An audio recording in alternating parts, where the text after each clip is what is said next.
Hey guys, Pastor Dan here. I just wanted to upload a video. That way, if anybody didn't get to spend Wednesday night at youth with us, they could look this up. So here we go. We're talking about the last 7 days prior to Easter. Okay, we're going in reverse order. So on day 7, a few weeks ago, we talked about Palm Sunday. Day 6, we talked about cleansing the temple. Day 5, we talked about cursing the fig tree. Day 4, we talked about the Olivet Discourse. And this is going to be day 3, and this is about the Passover.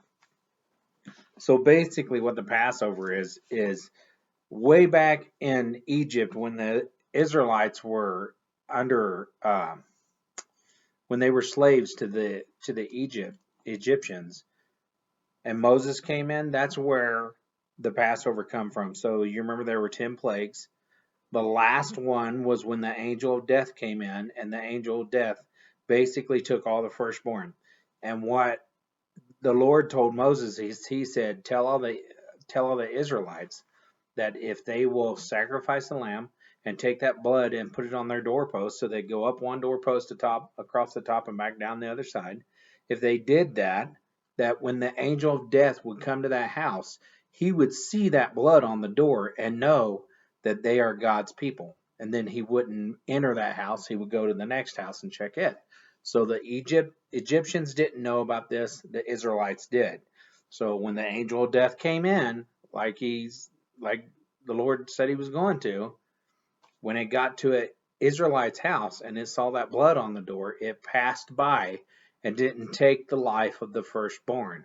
But when it got to an Egyptian's house and didn't see the blood on the door, it would take the life of the firstborn. So that's what the Passover is about. So every year after that, they would celebrate it just like we celebrate Christmas. They would celebrate the Passover every year. They would remember that. So normally at a Passover, everybody would gather in Jerusalem or wherever, and they would have big meals and stuff like that. And it wasn't like it was a one-day thing. It was an ongoing thing. It was like the whole week was basically dedicated to this a little bit at a time. So let's start with, we talked about the Olivet Discourse. After that night, Jesus had stayed in the house of a leper whose name was Simon. And while he was there, Jesus was just relaxing, and a lady came in, poured oil over his head and anointed him. And while that was happening, basically, the disciples got upset. They were like, hey, why is she doing this? We could have sold this oil, made a bunch of money, and given it to the poor. Now, I personally think the disciple that was saying that was Judas, because he was the guy that was in charge of all the money, and he was greedy. So I don't think he really cared about the poor. I think he was just greedy. So Jesus goes on to tell him, basically, leave her alone. What she's doing right now is a good thing. And the fact that she has done this, I want it to be anywhere the gospel is told. I want you to tell them about what she's done here too. So that happens at Simon the leper's house.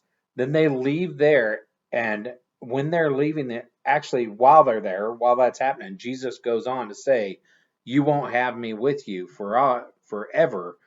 You always have the poor, but I'm not going to be here much longer. So after that, they leave there, and they head towards Jerusalem for the Passover meal.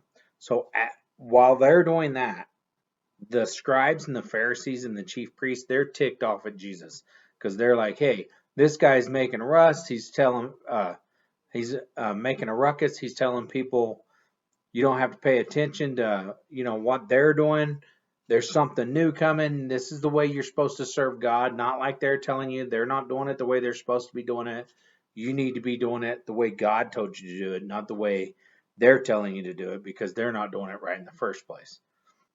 While that was happening, the chief priests, like I said, they're upset with Jesus because Jesus is basically like, remember when we were talking about him cleansing the temple, that he was saying they weren't doing what they were supposed to be doing and they were taking advantage of people. So they're getting upset because Jesus is kind of calling them out. He's saying, hey, you should be doing this and you're not. So he's calling them out and they don't like it. So they get to the point where they decide that they are going to plot to kill him, and they have to use trickery because they don't have a legitimate cause. So they're going to use trickery to do it. So that's going on in Jerusalem. Jesus and his disciples, they leave Simon the leper's house, and on their way to Jerusalem, Jesus tells Peter and John, he's like, hey, I want you to go ahead of me. When you get to town there, you're going to find a guy carrying a pitcher. You follow him to his house. When the master of the house asks you what you're doing, tell him, hey, the teacher has need of this house. So basically, what he says is he actually says, the teacher says, my time is at hand. I will keep the Passover at your house with my disciples. So when Peter and John get to town, that's what they tell this guy. And sure enough, the guy's like, well, I got this upper room. You guys can go up there and have Passover. And that's what they do. So Jesus comes into town. They're having the Passover. And while that's all going on, the disciples start arguing about who's the greatest among them. And Jesus, knowing what they're arguing about, he basically tells them that whoever is the least among you, he's the greatest. Whoever lowers himself to the place of a servant, he's the greatest. Now, this is why I say this, guys, because you know what? It's easy to say, I want to be a servant. I want to serve when you're not being a servant. But it's hard to be a servant when somebody's treating you like a servant. And we have to, as Christians, we have to accept the fact that when we lower ourselves to the place of being a servant, that there are going to be people that treat us like a servant. And because of that, it's going to upset us. But you know what? Jesus he served us too. I mean, he's the King of Kings and the Lord of Lords. And he had to come to earth and lay down his life and become a servant so that we could get to heaven. So if Jesus, the King of Kings and the Lord of Lords, if he can be a servant, that's what we're supposed to be. And like I said, there's a lot of times that we don't act like servants. There's a lot of times we get, hey, I deserve this and I deserve that, especially today in our society. I mean, there's a lot of stuff telling you guys, you deserve, you deserve, you deserve. And Jesus is saying, hey, I want you to put others before yourself. I want you to make sure that when you're at a church picnic, that everybody else eats before you eat. I want you to make sure that the elderly people eat before you eat. I want you to make sure that the ladies eat before you eat, or whatever it is. If you're a girl, you know, God's calling you to serve, and if you're a boy, God's calling you to serve also. And it's easy for us to be like, I want my needs taken care of first. But God's not saying to do that. God's saying, I want you to worry about other people's needs. You worry about their needs and let God worry about your needs. You know what I'm saying? And he will. He said that that the cattle of 1,000 hills belong to him. And he said that he would feed us and that he would provide our every need according to his riches and glory. So even right now with all the stuff that's going on, we need to understand that God's got us. If we're doing what he's doing, if we're putting him first and others first before ourselves, he's going to take care of us. Okay? So he goes on to tell the disciples basically, hey, if you want to be the greatest, you got to be the least. Now, you guys remember when we done the foot washings here several months back in youth? That's what we were doing. Jesus instituted foot washing at the Passover supper, which is called the Lord's Supper.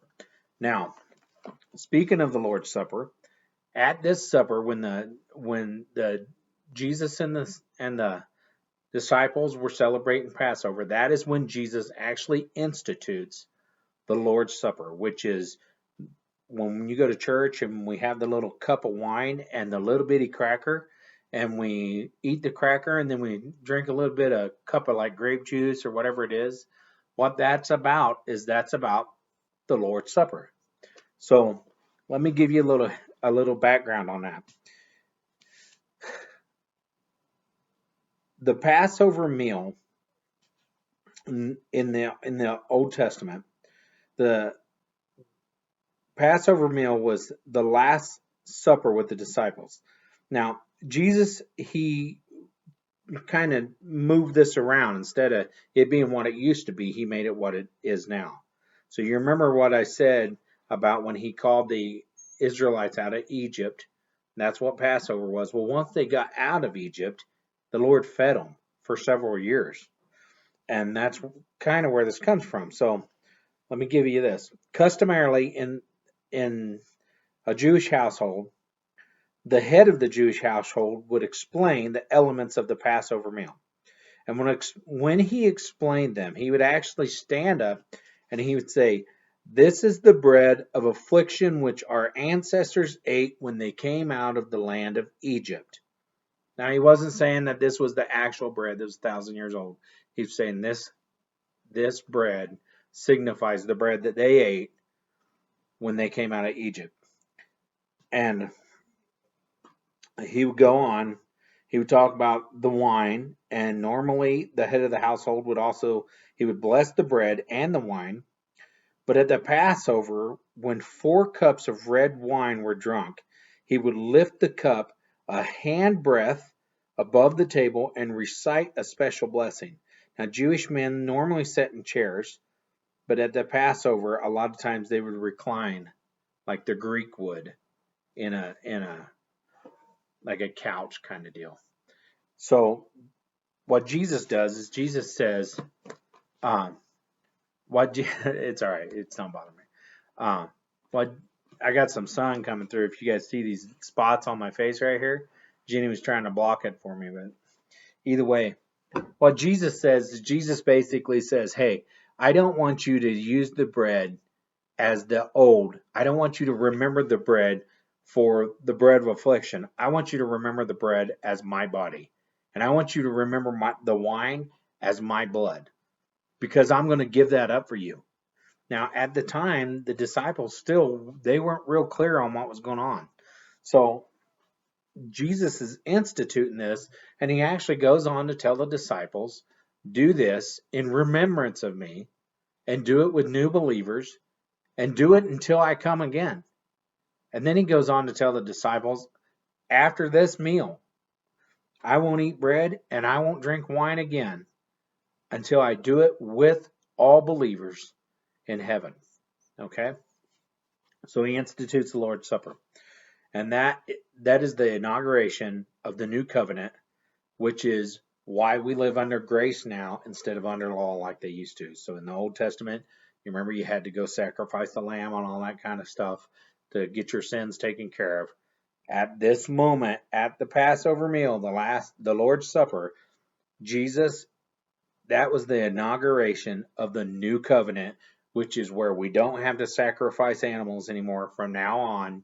We just ask the Lord to forgive us, and his blood that was shed on the cross takes away all our sins. That is the new covenant. That's what the new covenant means. So, while this is going on, Judas had already, you remember I was talking about Judas was getting greedy. Judas had already made this deal with the chief priest to betray Jesus. Now, here's what's crazy.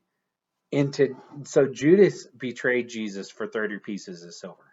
30 pieces of silver in those days was the equivalent of about a month and a week worth of work.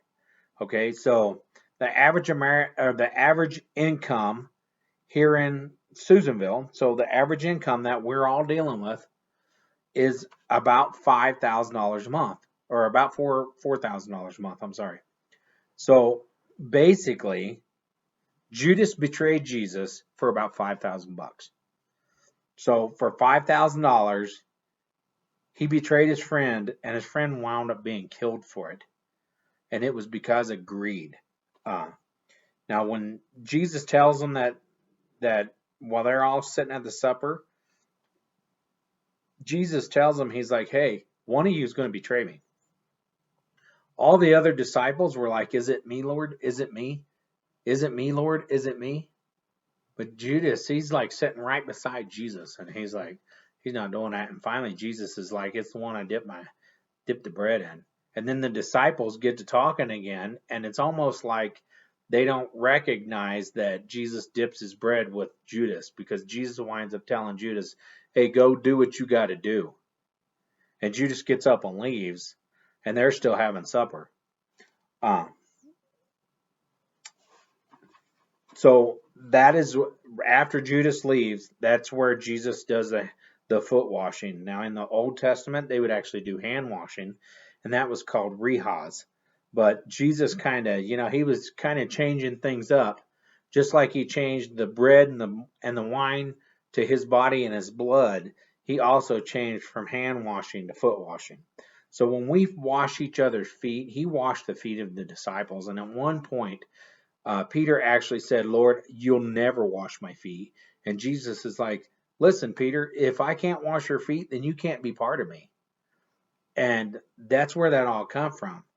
And when Jesus was like, you can't be part of me unless I wash your feet, Peter was like, if that's what it takes, don't just wash my feet, wash my hands, wash my face, wash me all over. I mean, Peter wanted to be with Jesus. He was devout to Jesus. Even though he messed it up, he was devout to Jesus.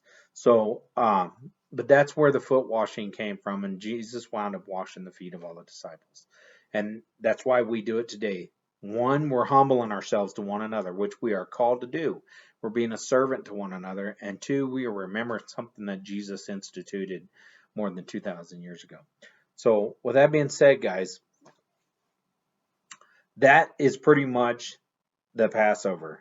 It's really condensed. Tried to fit in as much as I could to just give you a bunch of information. I know that's a lot. If you got any questions, feel free to give me a call or go on Snapchat or whatever you want to do, and we'll take care of it. But next week, we're going to take off from right after the Passover, right after they get done eating. We're going to take off because that's where Jesus gets arrested and the trial starts. And that's when the rubber really starts meeting the road. So if that happens in about Matthew 20, it's about 20, the end of 26, 27, somewhere in there. Let me tell you exactly. All right, guys. So like I said, I wanted to make sure I had found that for you real good. If you go to Matthew 26:36 and start reading, that's where you're going to start seeing, that's where Jesus is in the Garden of Gethsemane, and that's where it all starts. So if you want to refresh yourself and be ready for this week, go ahead and read through the crucifixion and all that. And then this coming week, we'll try to do some answers and questions and all that kind of stuff back and forth. If you get any questions, you can just Snapchat me or whatever, and we'll try to answer those best we can. So, hey, we love you guys. I think it's really cool that we're doing this. Hopefully by Easter, this will kind of we'll be able to get out of our house. But if not, we're just going to keep pushing through, and we're going to keep doing this just like this. Miss Jen is taking care of all the technical stuff that I don't know nothing about. So when you see her, give her a thumbs up or a high five through your video or whatever, or send her a thank you or whatever, because she's awesome. But she's making this happen. So hey, until next week, we love you guys.